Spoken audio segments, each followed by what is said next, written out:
Your healthy breakfast might actually be the reason you are feeling tired, lethargic, frequently hungry, and probably gaining more weight.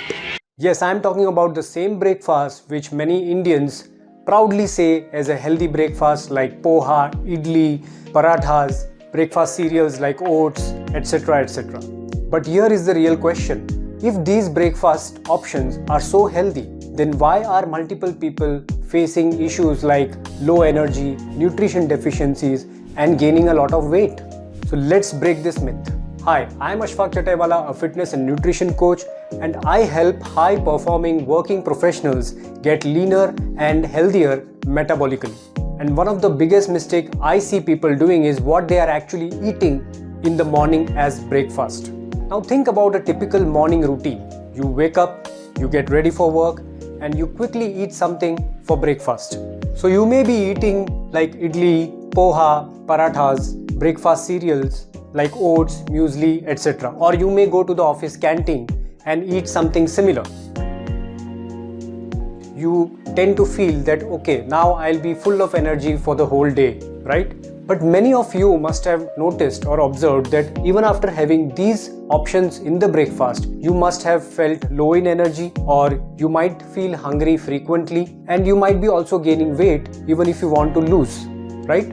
Now let's say you had your breakfast at around 8 am and you are supposed to have your lunch at 1 pm or maybe 2 pm as per your regular routine, but around 11 am you start feeling a drop in your energy and you also sometimes feel hungry. You go for a cup of tea and some snacks with it, or maybe some biscuits along with the tea. So this is what usually happens. And sometimes the similar cycle continues even after your lunch. Maybe at around 4 pm or 5 pm you again start feeling hungry and you tend to eat something else which is similar to these options. Now here's the surprising part. The problem is not that you had breakfast at 8 am. The problem is what that breakfast is made of. So the most common Indian breakfast options which people have, whether at home or maybe in the office, are these options which are very high in refined carbohydrates and they are very low in protein. And because of that, the blood sugar in your body rises very high. And to control that blood sugar, immediately the body releases a lot of insulin to get that blood sugar in control. Now this is the part where the problem arises, where the insulin level has gone up very high. So now, after having the blood sugar spike in the body, in the bloodstream, what the insulin tries to do is, it tries to push all the extra blood glucose into the cells for energy. Now this is the part where you need to listen carefully. You might be thinking that okay, what happens if the blood sugar spikes up? What happens if the insulin tries to push all the blood sugar in the cells? But whenever insulin rises up high very sharply, it tends to drop the blood sugar level immediately at that point of time. And that is where a person feels low in energy because the blood sugar has been dropped very quickly. So the breakfast which was supposed to give energy till a long period of time, let's say till 12 or 1 pm, it is not able to sustain for a longer time because of the insulin spike happening because of the blood sugar spike. And once the blood sugar drops, immediately in a couple of hours, a person starts feeling hungry. Now this is where again the second problem comes. You feel hungry at around 11 am and you have something else like tea and biscuits or some other snacking item, or maybe you repeat the same breakfast option. That is where again your blood sugar will rise again the insulin spike happens, and the same cycle repeats second time in your day. This cycle of insulin spikes keeps on repeating again and again. At the time of this insulin spike, what the body tries to do is, it tries to push all the sugar, the extra glucose inside the fat cells and not your muscle cells or organ cells. Over a period of time, if this keeps on repeating, the cells of our body starts resisting the glucose because it develops the insulin resistance. And that is where people start facing problems with weight gain and other metabolic problems. So once the cell starts getting insulin resistant, the body tries to create more and more insulin to compensate for that problem, and that is where the high insulin can also create other problems in the body. So once insulin resistance happens, the body becomes less efficient in burning the fat, utilizing its own fat, but it starts storing more fat in the body. And that is where even fat loss becomes harder and harder throughout the period. So though we are talking about the breakfast over here, but the issue is not only ending up till breakfast, but it is creating different set of problems by having such a carbohydrate heavy breakfast. These kind of problems could also be the beginning of type 2 diabetes. Now don't misunderstand me, I am not saying that these foods are really bad. If somebody wants to enjoy it sometime, it is good. But these food options are very high in carbohydrates and very low or almost nil amount of protein in these food options.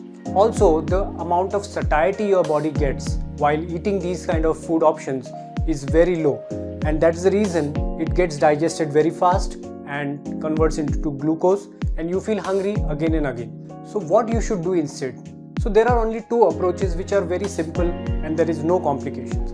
Let's say you are really feeling hungry in the morning because you go for a workout, or you are an athlete, or you are physically very active. In that case, you can directly have some protein and fat like options like eggs, paneer, curd, nuts, lot of options in that.